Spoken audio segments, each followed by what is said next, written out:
В эфире телеканала «Итоги дня», в студии Дарья Короленкова. Здравствуйте. В начале выпуска об основных темах.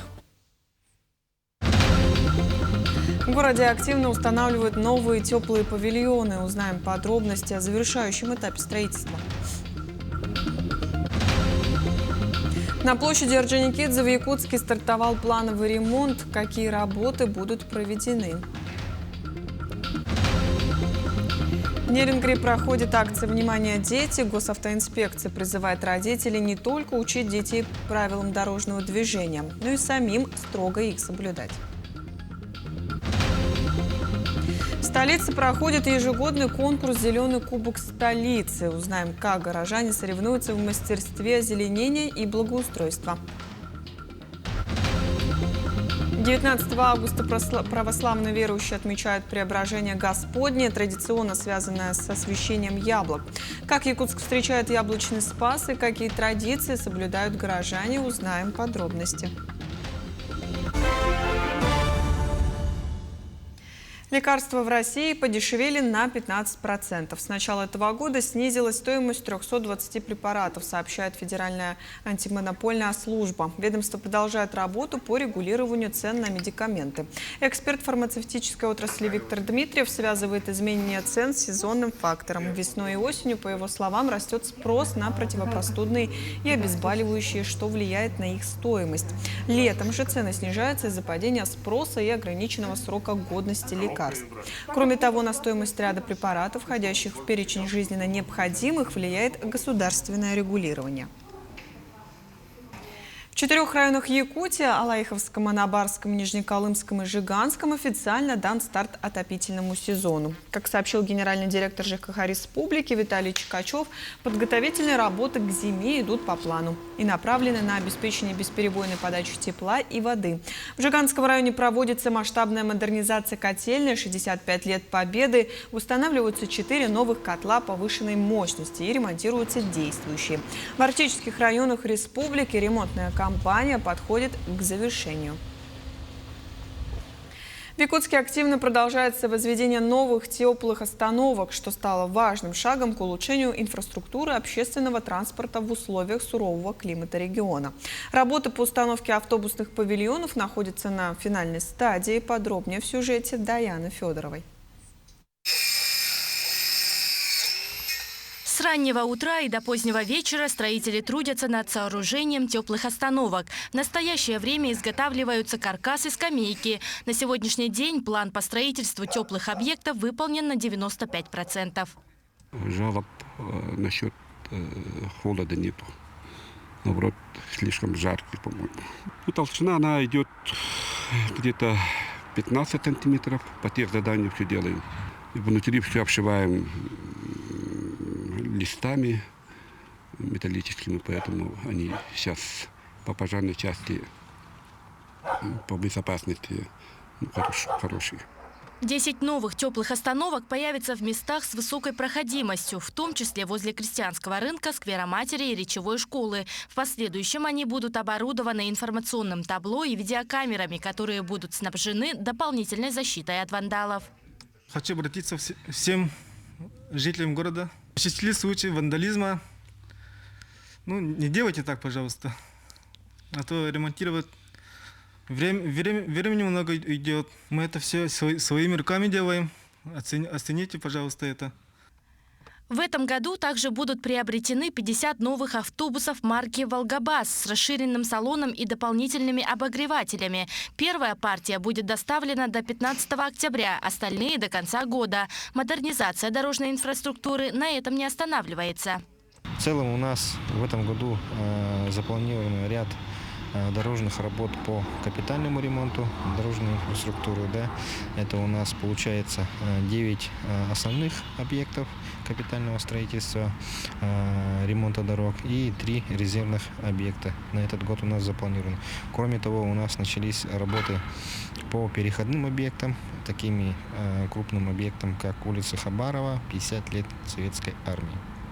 Отметим, что возведение теплых остановок реализуется в рамках программы по развитию транспортной системы города, а также нацпроекта «Инфраструктура для жизни». Если сейчас количество павильонов превышает 70, то с новыми теплыми остановками показатель достигнет 100. Даяна Федорова, Станислав Потапов, Якутск. Национальная библиотека готовится к вековому юбилею. В здании библиотеки идет капитальный ремонт, который уже выполнен на 90%.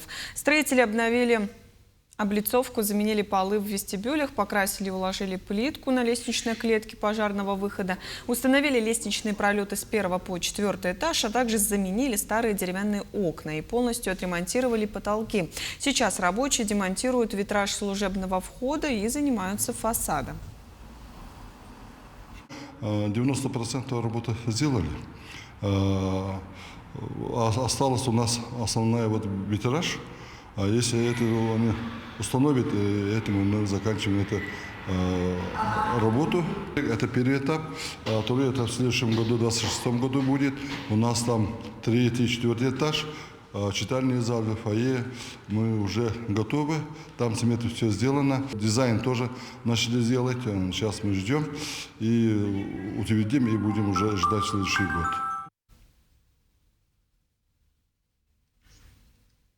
Долгожданный ремонт стартовал в столице республики. На этот раз работы будут проведены на площади Орджоникидзе. Впрочем, больших изменений в облике центрального пространства города ожидать не стоит. Ремонт плановый, а не капитальный, предупреждает подрядчик. Тем продолжит Саргалан Неустроева. Работа на площади Орджоникидзе, как говорится, кипит. Правда, привлечены к ней всего 2 единицы техники – грузовик и трактор. Что неудивительно, ведь объем работы на самом деле не такой уж и большой. В текущем году у нас проходит не капитальный ремонт, это плановый ремонт площади. В настоящий момент в рамках ремонта произведена покраска ограждения площади, скамейки, урны покрашены. Будет отремонтирована зеленая часть, там, где должны были быть в этом году цветы. И будет проводиться работа в центральной части площади на 6 квадратах по укладке брусчатки. Есть еще один важный момент всех этих ремонтных мероприятий, который хочется подчеркнуть. Символ площади, памятник Платону Аюнскому, перешел на баланс окружной администрации. Это значит, что и он теперь тоже будет приведен в порядок. Монумент уже очистили от грязи, впереди его ждет покраска специальными растворами и частичная замена плитки постамента. И во избежание дальнейшего разрушения объекта округ принял решение оградить памятник якорной цепью. В целом все работы подрядчик планирует завершить уже в сентябре этого года. На данный момент никаких трудностей не было. Дороги и сама площадь в работоспособном состоянии. Если в следующем году какие-то повреждения будут, то по гарантийному письму уже будет все сделано. Действительно, и до ремонта состояние площади было, скажем так, удовлетворительное. По крайней мере, трещины на асфальте в центральной ее части ремонтировали с завидным постоянством. Однако с этим мнением не согласен руководитель Центрального округа Айсен Куличенко. Предполагали, что нужно будет просто подойти с бетонными земляными работами. Это заливка трещин, но дальше, обсудив вообще коллегиально этот вопрос, было принято решение, что ежегодно заливать битумом, как это делалось в прошлом году, но не подходящее для центральной площади. Еще один элемент площади – фонтан – тоже ждет своего обновления. Работы по его полной реставрации ведутся активно. К концу августа запланирован пробный пуск конструкции. Вкупе с другими мелкими работами площадь обещает стать настоящим подарком ко дню рождения города. Саргалана Неустроева, Нюргун Старостин, Якутск. За прошедшие сутки в результате наземного мониторинга обнаружен один лесной пожар на площади 600 гектаров на территории Мирницкого района. Кроме того, ликвидировано 2 лесных пожара на территории Мирницкого и Алекминского районов.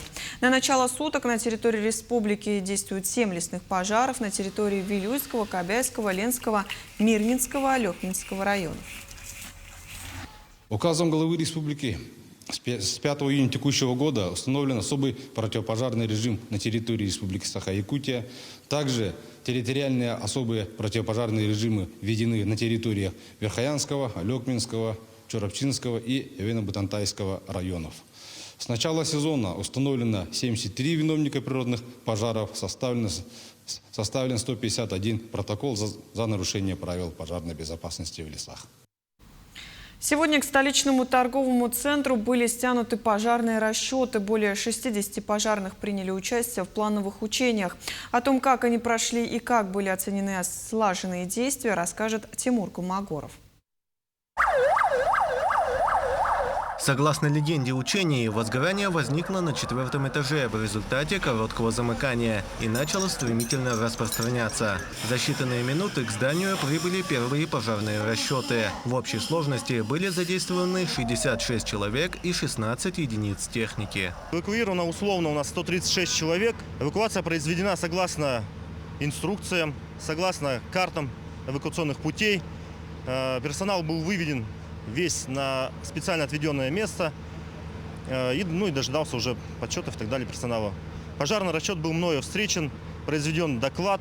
Сразу по прибытию пожарных объект был оцеплен и проведена разведка. В месте был развернут оперативный штаб для скорейшего выявления источника пожара, составления плана по его тушению и поиску возможных неэвакуированных людей. По прибытию на пожар первой нашей непосредственной задачей является прежде всего спасение людей на пожаре, разведка на пожаре, и тушение пожара непосредственно. При работе в НДС у нас так называемый аппарат с маской для подачи кислорода, чтобы находиться в задымленных пространствах. Шансовый инструмент, и там уже минимальное оснащение звена присутствует. В ходе учений пожарными были эвакуированы 3 условно пострадавших, 2 посетителей центра и 1 огнеборец, у которого закончился кислород в баллоне. По легенде, один из покупателей оказался на крыше здания. Для его спасения был использован автоподъемник. Спасение пострадавших производили через спасательное устройство звеньями ГДЗС и специальный автоколенчатый подъемник. Здание у нас идет как массовое пребывание людей. На данном объекте могут находиться большое количество людей. Первая задача у нас идет, конечно, как на спасение людей, а потом уже тушение пожара. Данные учения показали, что мы с данной задачей справились. Действия пожарных на этих учениях руководство оценило на отлично. Тем не менее, в ближайшие дни пройдет разбор полетов, чтобы максимально увеличить эффективность и оперативность действий. Тимур Калмогоров, Виктор Дьячковский, Якутск. На дорогах города Нерюнгри с 15 августа стартовал 2-й этап республиканского профилактического мероприятия «Внимание, дети». Вся работа сотрудников госавтоинспекции направлена на обеспечение безопасности дорожного движения, сохранение жизни и здоровья детей. Анализ детского дорожно-транспортного травматизма показывает, что количество происшествий с участием несовершеннолетних увеличивается в период летних каникул. Водителям следует быть предельно внимательными, а родителям личным примером показывать правила поведения на проезжей части. В рамках проведения 2-го этапа профилактического мероприятия «Внимание, дети» в сентябре месяце в начале учебного года будут выставлены дополнительные посты патрулирования в местах расположения общеобразовательных учреждений, дошкольного и дополнительного образования. Также усилена работа по выявлению нарушений в сфере перевозки детей, неиспользования ремней безопасности и детских удерживающих устройств. В Якутске проходит ежегодный конкурс «Зеленый кубок столицы». Мероприятие направлено на улучшение качества ухода за зелеными зонами. На протяжении многих лет конкурс объединяет муниципальные предприятия, различные компании и всех желающих общим делом. О подробностях в следующем сюжете. Каждый год мэрии ставится важная задача – озеленение города. «Зеленый кубок столицы» направлен на то, чтобы мотивировать и поддерживать предприятия и горожан, которые вносят свой вклад в красоту Якутска. Этим летом на участие в конкурсе поступило 153 заявки. Скажем так, в сравнении с прошлыми предыдущими годами очень значительное количество заявок мы приняли. Это говорит о том, что активность наших граждан значительно выросла. Это похвально. И, во-вторых, конечно, граждане, предприятия видят поддержку окружной администрации, что город заинтересован. Именно поэтому в совокупности проходит, скажем так, именно результативный конкурс «Зеленый кубок». Участники отмечают, что конкурс – это хорошая площадка для обмена опытом, обсуждения новых идей и инициатив. Без внимания не осталась и реакция горожан на красивые зеленые зоны. Красота вообще, конечно. Радуешься сам, что столько цветов и что все красиво. Мимо люди ходят, все радуются, все спасибо большое говорят, что мы столько сажаем. Каждый год сажаем, уже 10 лет сажаем. Помимо опытных садоводов и целых предприятий, в преображении территории участвует и подрастающее поколение. Так, в детском саду «Журавлик» высажено порядка 4000 саженцев. Свой вклад в озеленение внесли не только сотрудники и воспитатели, но и воспитанники. Наши дети старшего возраста, все всегда каждый день с удовольствием помогали. Они поливали, они сами приносили и маленькие лейки, и каждый день поливали цветы, и очень радовались. Они своими глазами увидели, как растут цветы, и название цветов четко, хорошо узнали. Ежедневно радует глаз горожан и двор на улице Лермонтова. Жители этого дома уже 10 лет преображают свою территорию. Масштаб впечатляет. Высажена целая оранжерея. 700, наверное, есть. Потому что 100 штук астр посеяла я, 100 бархатцев сеяла, 70 циней сеяла, 120 было вьюнов. Все вот так по заборам кругом. Туда вот так везде, это вьюны посажены, 120 вьюнов. А петунии вообще, наверное, штук 300-400 сеяли. Все сами выращиваем. У нас вот 2-й этаж, мы там в 3 этажа ставим столы, окна у нас в 3 этажа. Весной вся квартира забита рассадой. Оценивает творчество участников целая комиссия. В числе критериев художественное оформление, применение современных приемов, новаторство и даже сочетание цветов. Подведение итогов и торжественное награждение состоится в День города 13 сентября. Анастасия Пуляева, Нюргун Старостин, Илья Сыромятников, Якутск. Сотни пилотов собрались на летном поле Мирнинского аэропорта. Это не учение, а часть празднования Дня воздушного флота России. Роли пилотов примерили гости торжества, посетившие кабины со штурвалами воздушных судов авиапарка «Алроса». Подробнее о воскресном досуге на летнем поле расскажет Анна Ильчук. Настоящему летчику без удачи никуда. На высоте может случиться всякое. Я, конечно, не летчик, но посмотрим, повезет ли мне на празднование Дня воздушного флота на Мирнинском авиапредприятии. Как и в путешествии, здесь все начинается с посадочного талона. Гостям праздника вручали такие на входной зоне. Правда, талоны нужны не для полета, а для участия в розыгрыше. На кону сюрприз от МАП. Увидеть на летном поле вертолет явно не сюрприз. И все же авиаторы подарили гостям праздника новые эмоции, за которыми выстраивались многометровые очереди. Побывать в кабине пилота вертолета могут единицы. Однако сегодня случай особый. Каждый мирнинец, пришедший на праздник, смог ощутить, каково это – быть за штурвалом. Капитан Анна Ильчук, конец связи. Примерить роль матерого летчика пожелали и дети, и взрослые. Ведь полеты на высоте нескольких километров захватывают воображение. Более захватывающим будет только полет без самолета. Ясное небо, яркие парашюты и полный контроль ситуации. Практически с небес к мирницам спустились 4 парашютистов. Среди них Артем Савинский, за плечами которого более сотни прыжков. Говорит, такие выступления происходили бы чаще, если бы не непредсказуемость августовской погоды. Мы пытались позапрошлом году, нам погода не позволила. В этом году погода прекрасная, 1 на 1 000 000, радуются вместе с нами. А вот принять участие в таком празднике, вот у вас какие вообще эмоции? Ну, такие же, как у вас, все прекрасно, приятно. Весело, здорово. Почетная миссия поднять парашютистов на высоту более километра досталась молодому пилоту Сергею Меркульеву. В праздничной авиапрограмме он участвует впервые. Для меня это тоже новые эмоции, новый опыт. Это и перед пассажирами, перед нашими парашютистами ответственность большая, и перед жителями города Мирного. Удивить их, впечатлить тоже очень. И нам даже от этого приятно. Если нет крыльев нужной лопасти, в движение их приводит вот такое устройство. Демонстрация внушительных деталей расширила знания мирнинцев об устройстве вертолета.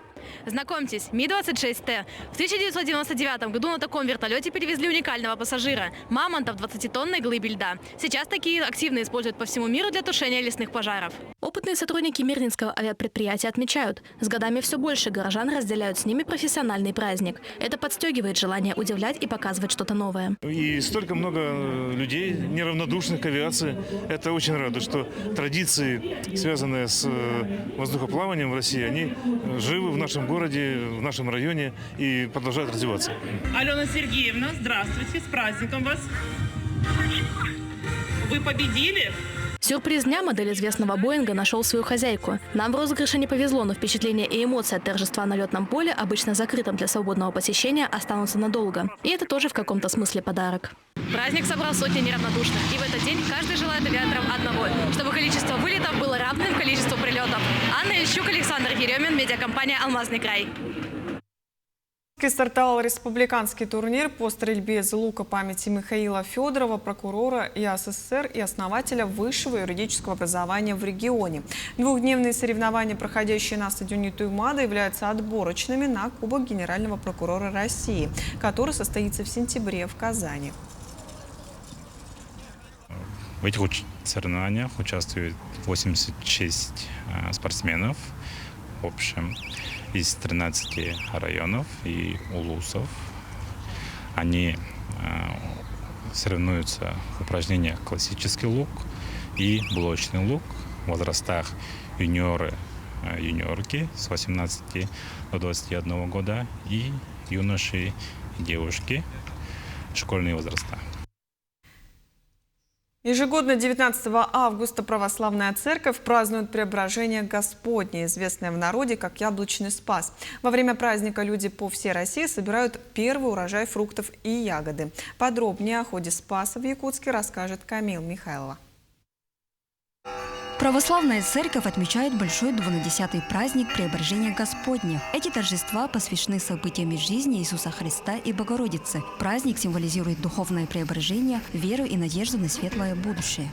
Каждый православный христианин знает об истории этого праздника как называющееся Преображение Господня, когда Господь взял своих учеников на гору,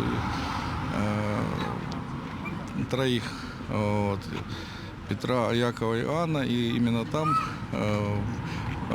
произошло преображение, то есть Господь появился нетварный свет. В Преображенском кафедральном соборе в праздничный день глава республики Исай Николаев передал храму икону великомученика Дмитрия Солунского. Икона прибыла в столицу с передовой линии СВО. В скором времени она отправится в Амгинский улус. И дальше эта икона уже в сентябре поедет к нам в Амгинский улус, в селе Абага, где мы уже начали строительство именно Николо-Дмитровского храма. В день Яблочного Спаса верующие отправляются в храмы, проходят службу, принимают участие в общей молитве. Богослужение в этот день отличается особой торжественностью. Служба включает специальные тропари и кандаки, посвященные событиям на фарфоре. После литургии совершается чин освящения молодых плодов, сопровождающийся особыми молитвами. Самое главное для христианина, для любого христианина, конечно, в этот день желательно поисповедоваться заранее, да, и причаститься на божественной литургии, чтобы почувствовать Божью благодать и чтобы Господь в дальнейшем помогал и утверждал во всех делах Божьих. Яблочный Спас – это день благодарности природе, празднование первого урожая и будущего плодородия. За ним последует завершающий третий Спас, который в народе называют Ореховым. Камила Михайлова, Станислав Потапов, Якутск. Таким увидели этот день наши корреспонденты. Мы продолжаем следить за развитием событий. Но на этом я с вами прощаюсь. Хороших выходных.